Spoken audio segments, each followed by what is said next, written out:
I won't joke. I'll take that as unanimous consent to restart my speech from the beginning. No, I'll say like a Yiddish proverb that I love is if you have a wise man and a fool debating, rabbis love this quote as well, is you have two fools debating between each other. And sometimes I feel that is what I'm watching. I'm listening to podcasts, like the Hurley Burley podcast.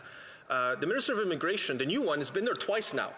And he talks a really tough game when he's on the podcast.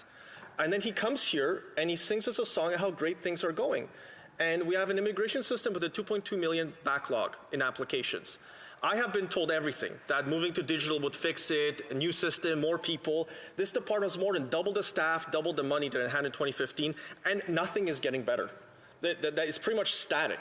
It was about 2.9 million application backlog near the end of the pandemic, and has barely gotten any better. You have 1 million people who are waiting in the queue, and we hear this constantly. We have members of parliament in our constituency offices inundated. 80 to 90% of our case file work, I'm sure, Madam Speaker, is the same case for you, is case file work related to the immigration department. Families are broken because they can't be reunited.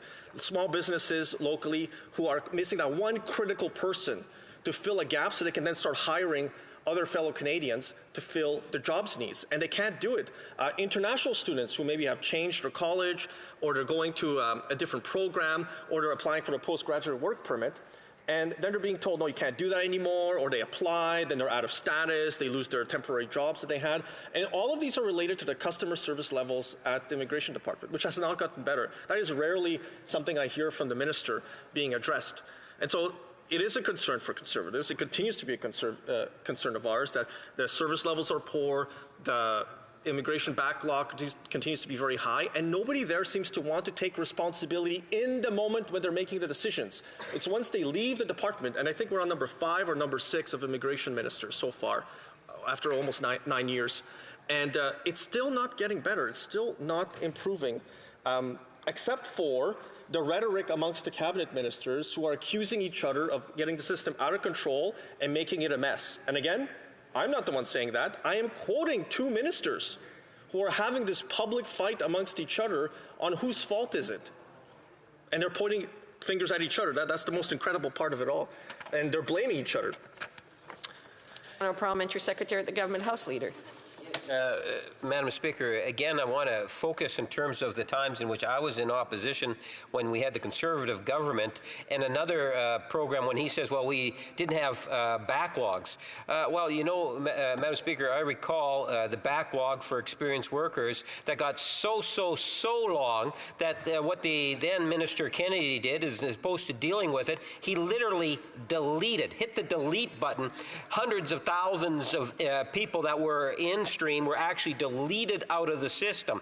So I think Canadians need to be aware that the Conservative common sense approach, Madam Speaker, is to the detriment of the long-term healthy immigration policy, where we have actually seen a number of areas where processing times is far better than what they were under the Conservative era.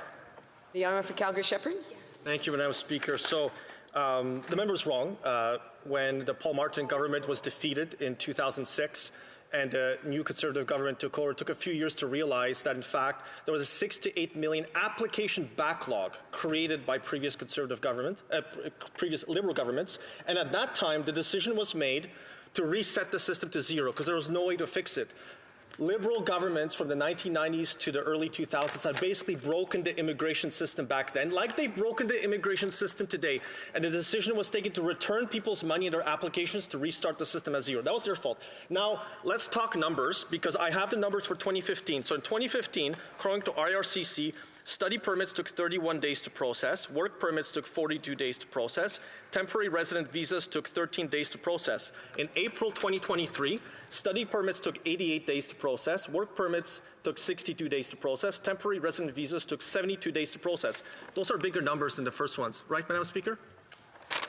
I'll take a brief question from the Honourable Member Sarnia Lambton. Thank you, Madam Speaker, and thank you to my colleague for an excellent speech. Now, he's outlined some of the failures of the Liberal government in terms of huge backlogs in almost every area. But I think it's important to point out as well that the type of people that are being allowed in, you know, we're talking about needing to build homes. Construction workers is low. Meanwhile, there's an open door at Pearson Airport where people can just show up and claim refugee status. Answer from the honourable for Calgary-Shepherd. So the member is correct. The member for Sarnia-Lambton is correct. I asked the government to tell me how many construction workers were brought in through all immigration streams, the different knock codes. The minister claimed he wasn't the minister responsible for knock codes. It's about 4,500 per year since 2016. We have a shortage of 100,000 residential construction workers just in Ontario, where they're not going to meet their targets because it hasn't been their focus area.